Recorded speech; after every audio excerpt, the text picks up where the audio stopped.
নমস্কার বন্ধুরা, সুবলয় রান্নাঘরে আপনাদের স্বাগত। আজকে আমি বানাবো পার্শে মাছ সর্ষে দিয়ে।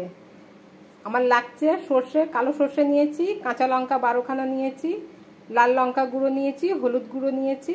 প্রথমে আমি কড়া চাপিয়ে দেবো গ্যাসে, আর সর্ষের তেল গরম করে নেবো। তারপরে আমি এক একটা করে মাছ ভেজে নেব। এদিকে কড়া চাপিয়ে দিয়েছি, কড়াটা গরম হয়ে গেছে। দিয়ে দেবো সর্ষের তেল। আমার তো কড়াটা পুরোই গরম হয়ে গেছে। দিয়ে দিলাম সর্ষের তেল। দেবো একটু লবণ। লবণ দিলে আমার মাছটা ভালো ভাজা হবে, মাছটা ধরবেও না কড়াতে, প্লাস হবে না, ছিটকাবে না তেল। আমার এই মাছটা ভাজা হয়ে গেছে, মাছটা আমি তুলে নিচ্ছি। আরও কয়েকটা মাছ আছে, ওটা ভেজে নেবো। আর সর্ষেটা আমি বেটে নিচ্ছি মিক্সিতে। আমার সর্ষে কাঁচা লঙ্কা বাটা হয়ে গেছে। এবার আমি একটা ছাঁকনির সাহায্যে খোসাগুলো বাদ দিয়ে দেবো সব।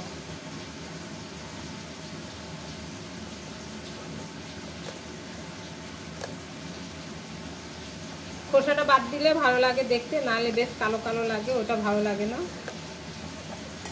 আমি এই যে সব বাদ দিয়ে দেবো। আমার সর্ষেটা পুরো ছাকা হয়ে গেছে।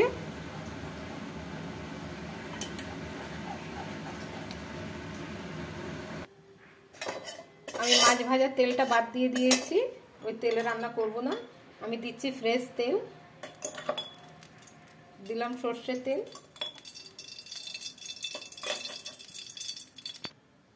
ফোড়নে দেবো কালো জিরে, দেবো শুকনো লঙ্কা গুঁড়ো, দিয়ে দেবো হলুদ গুঁড়ো, দেবো অল্প জল, নাহলে মশলাটা আমার পুড়ে যাবে। দিলাম জল।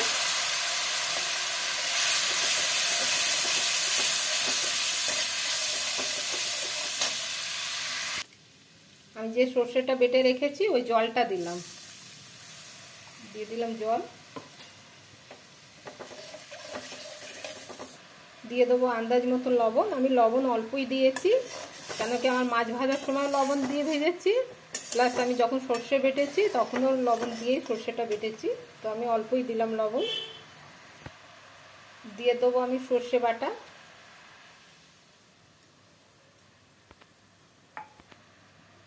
আর ঝোলটা ফুটে উঠেছে। এবার আমি দিয়ে দেবো একটা একটা করে মাছ।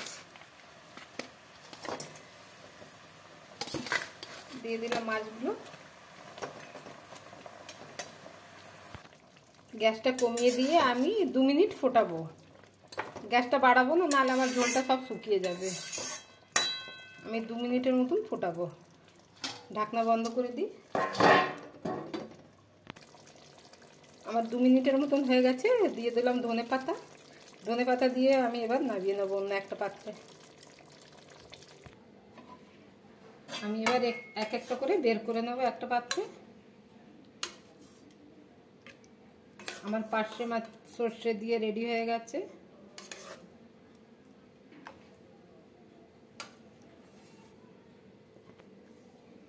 দিয়ে দেবো অল্প কাঁচা সর্ষে তেল।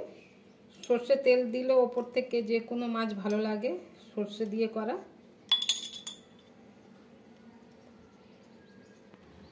আমার পার্শে মাছের রেসিপিটা রেডি হয়ে গেছে বন্ধুরা। যদি আপনাদের আমার এই ভিডিওটা ভালো লেগে থাকে তাহলে লাইক, কমেন্ট, সাবস্ক্রাইব অবশ্যই করবেন। ধন্যবাদ।